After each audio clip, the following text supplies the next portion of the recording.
Good morning students, Gayatri school Sanchore के YouTube channel में आप सभी का स्वागत है। तो कल हमने सेंटेंस के प्रकार, वाक्यों के प्रकार जो है हमने पढ़े, जिसमें 5 प्रकार के वाक्य हमने पढ़े, उनकी पहचान, उनका कार्य, उनकी विशेषताएं जो है वो हमने जानी। आज उससे नेक्स्ट चैप्टर जो है हमारा है SVOCA। इसको वाक्य के तत्व कहा जाता है, सेंटेंस एलिमेंट्स, वाक्य के तत्व, जिसमें किस लेटर का क्या अर्थ होता है, उसका फुल फॉर्म क्या होता है, और कौन सा एलिमेंट्स सेंटेंस में उसकी जगह क्या रहती है और उसका उपयोग क्या होता है, और उसको हिंदी में क्या कहा जाता है। इन सभी चीज़ों को जो है वो हम इस वीडियो लेक्चर में समझने का प्रयास करेंगे। तो स्टार्ट करते हैं। SVOCA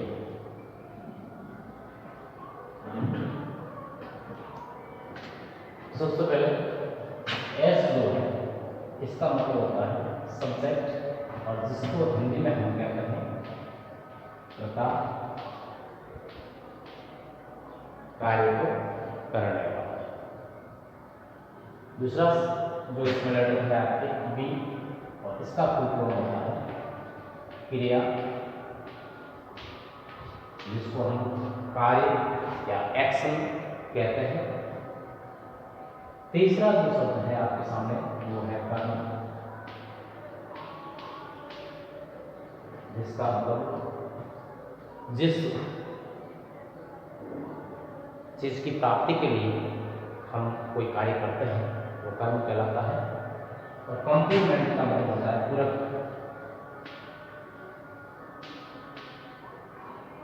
सब्जेक्ट जो होता है, कर्ता जो होता है, कर्म जो होता है, उसके अपूर्ण कार्य को, इनकम्प्लीट अर्थ को कह सकते हैं, अधूरे कार्य को उसके पूरा करने का जो कार्य करता है वो कॉम्प्लीमेंट कहलाता है।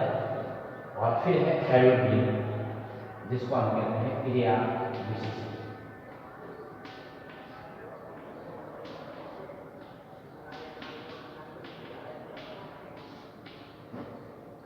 जो शब्द वाक्य में क्रिया के विशेष अवधारण का कार्य करते हैं उसको हम क्रिया विशेषण कहेंगे। तो इनका डिटेल से हम आगे चर्चा करेंगे इसमें। सबसे पहले आपको रीड द फ्लुएंट सेंटेंसेस के थोड़ी कुछ उदाहरण दिए हैं, आपको उनको समझना है, और उसके बाद में जो है उसको एक एक चीज को हम स्पष्ट करेंगे। Ram is an honest boy. Ram एक ईमानदार लड़का है। तो ईमानदार लड़का कौन है? राम। इसके बारे में बताया गया राम के बारे में। ये तो है वो इसका सब्जेक्ट है। राम जो है उसका सब्जेक्ट है, और सब्जेक्ट हमेशा वाक्य के प्रारंभ में आता है। साधारण वाक्यों के प्रारंभ में हमेशा सब्जेक्ट होता है, और सब्जेक्ट में नाउन या प्रोनाउन भी आते हैं। ठीक है। उसके बाद में दूसरा है my elder brother lives in Jaipur. मेरा बड़ा भाई जो है जयपुर में रहता है। मेरा बड़ा भाई।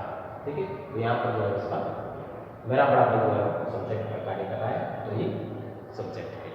कौन जयपुर में रहता है? मेरा बड़ा भाई। तो ये जो है वो सब्जेक्ट का कार्य कर रहा है, my elder brother, my elder brother. ठीक है।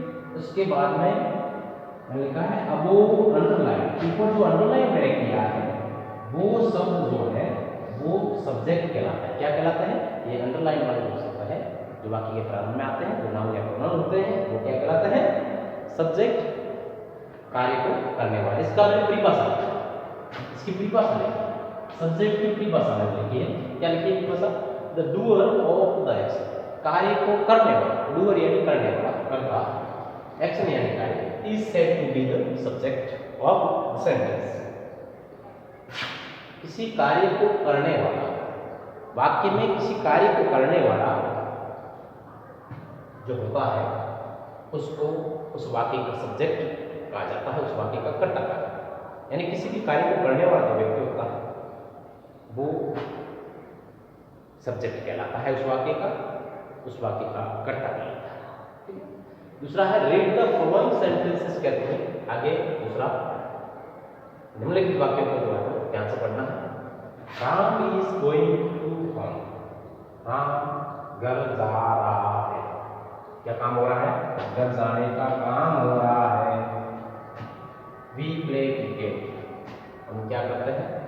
क्रिकेट खेलते हैं। तो क्या काम हो रहा है? खेलते हैं। यानी above underline words are verbs. ये उपरोक्त जो अंडरलाइन शब्द है ये वर्ब कहलाता है, ये एक्शन कहलाते हैं, ये कोई कार्य हो रहा है। इन दोनों में आप वाक्य में देखा कि कोई कार्य जो है वो हो रहा है, इसमें जाने का कार्य हो रहा है, इसमें खेलने का कार्य हो रहा है। तो ये जो है वो एक्शन है और एक्शन जो है वो कहलाते हैं वर्ब। मैंने इसकी परिभाषा लिखी है, इसकी परिभाषा मैंने यहाँ लिखी है। The word which denotes an action is called verb। वो शब्द जो किसी कार्य के बारे में सूचना देते हैं, इन्फॉर्मेशन देते हैं, उसके बारे में बताते हैं, कार्य के बारे में बताते हैं, वो जो है क्रिया कहलाते हैं। तो समझ के एसवी को समझ के अब समझेंगे हम वो। Read the following sentences carefully. निम्नलिखित वाक्य को ध्यान से पढ़िए। I bought a book. मैंने क्या कहा? Book. He through a stone. उसने क्या फेंका? पत्थर। तो ये अंडरलाइन शब्द जो है वो ये कहलाते हैं ऑब्जेक्ट्स। OBJECTS। और ऑब्जेक्ट्स किसको कहा जाता है? मैंने परिभाषा लिखी है। The receivers of an action is called the object. किसी कार्य को प्राप्त करने वाला, किसी कार्य का प्राप्त करता या जिसके लिए, जिस कार्य को, जिस चीज को प्राप्त करने के लिए कोई कार्य किया जाता है, वो जो है वो ऑब्जेक्ट कहलाता है। जिस चीज की प्राप्ति के लिए हम जो है वो कार्य करते हैं वो ऑब्जेक्ट कहलाता है। ठीक है? तो ये जो है वो तीन हमने पढ़े इसमें से, एस, बी और ओ। अब अपने सी और ए रहते हैं, तो इसको, इसकी हम चर्चा जो है आगे करेंगे। इससे पहले आप एक बार इसका स्क्रीनशॉट जो है वो ले लें।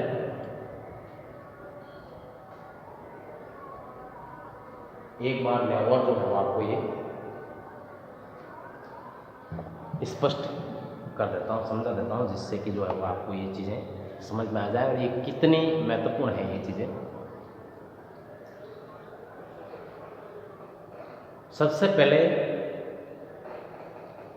SVOCA ये एक वाक्य के तत्व होते हैं। इनके बिना वाक्य निर्माण या वाक्य की कल्पना करना असंभव है।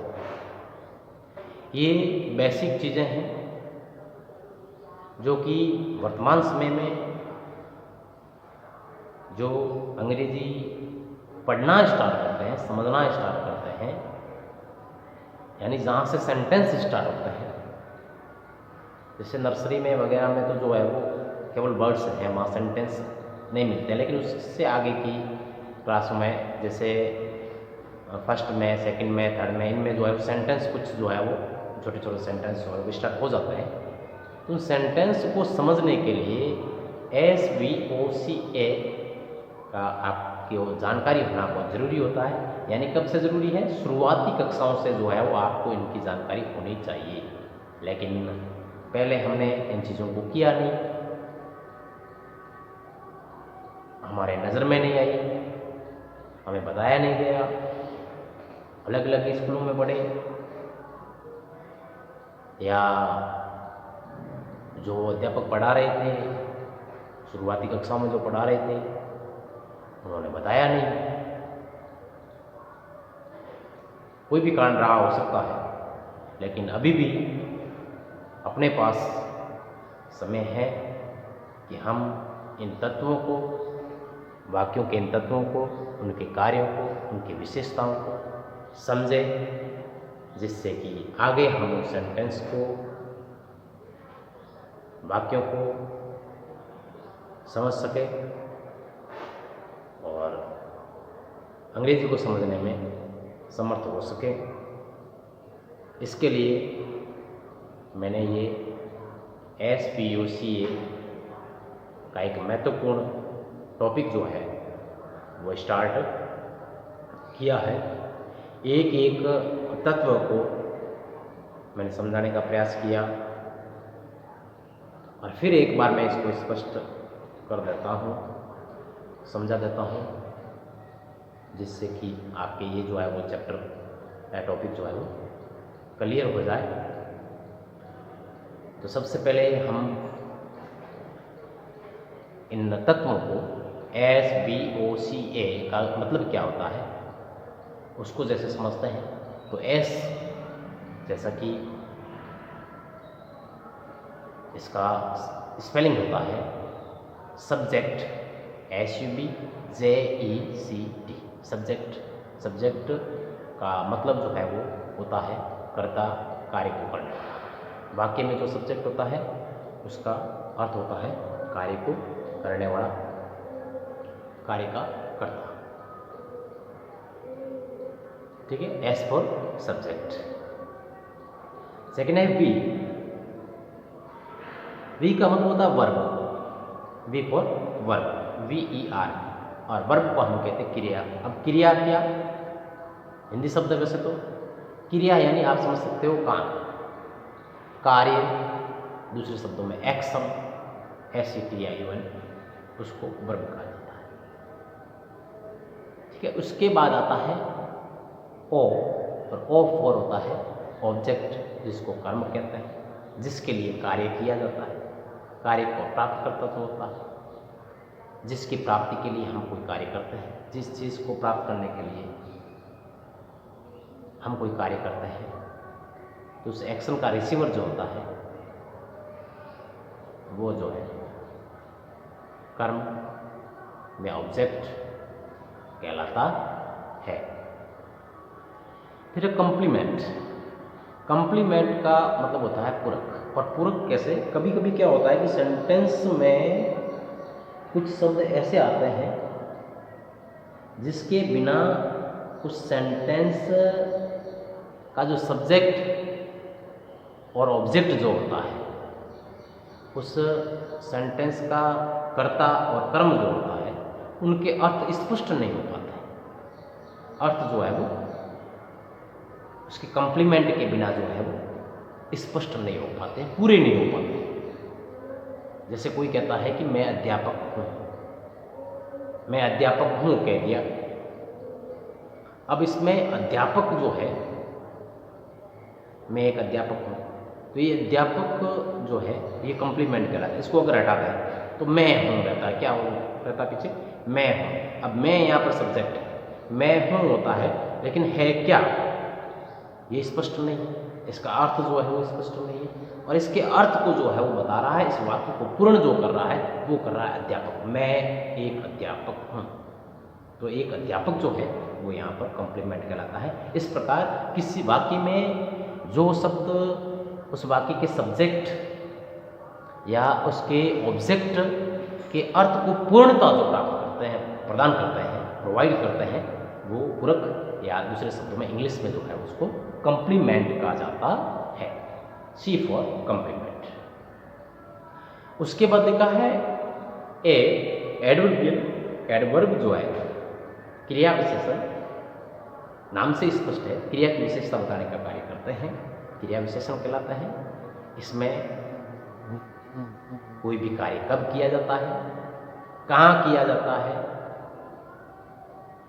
कैसे किया जाता है, ये सभी चीज़ें जो है वो जिस शब्दों से उस क्रिया की, किसी भी क्रिया की विशेषता बताई जाती है वो क्रिया विशेषण कहलाते हैं। इंग्लिश में उसको एडवर्ब कहते हैं या एडवर्बियल कहते हैं। तो ये आपके SVOCA था। इसमें मैंने 3 शब्द जो है वो स्पष्ट किए, S, V और O, सब्जेक्ट, वर्ब और ऑब्जेक्ट। पहले तो मैंने सेंटेंस लिखे हैं, उदाहरण दिया है, उसके बाद उसको अंडरलाइन किया है आपको ये समझाने के लिए कि सब्जेक्ट कहाँ होता है, वर्ब कहाँ होता है, ऑब्जेक्ट कहाँ होता है। अंडरलाइन करके मैंने बताया भी है कि जो अंडरलाइन शब्द है वो क्या है। उसके बाद मैंने जो राइट का निशान किया है सेंटेंस पे जहाँ पर, तो वहाँ पर उस एलिमेंट की, उस तत्व की परिभाषा भी लिखी है कि किसको सब्जेक्ट कहा जाता है, किसको वर्ब कहा जाता है और किसको ऑब्जेक्ट कहा जाता है। ठीक है, तो आप इसका स्क्रीनशॉट लें, बढ़िया तरीके से कॉपी में करें इनको, और इससे नेक्स्ट चौथा भाग जो है इसका, जिसको कॉम्प्लीमेंट कहा जाता है वो, और उसके बाद एडवर्बियल जो है वो नेक्स्ट वीडियो लेक्चर में हम करेंगे। Thank you.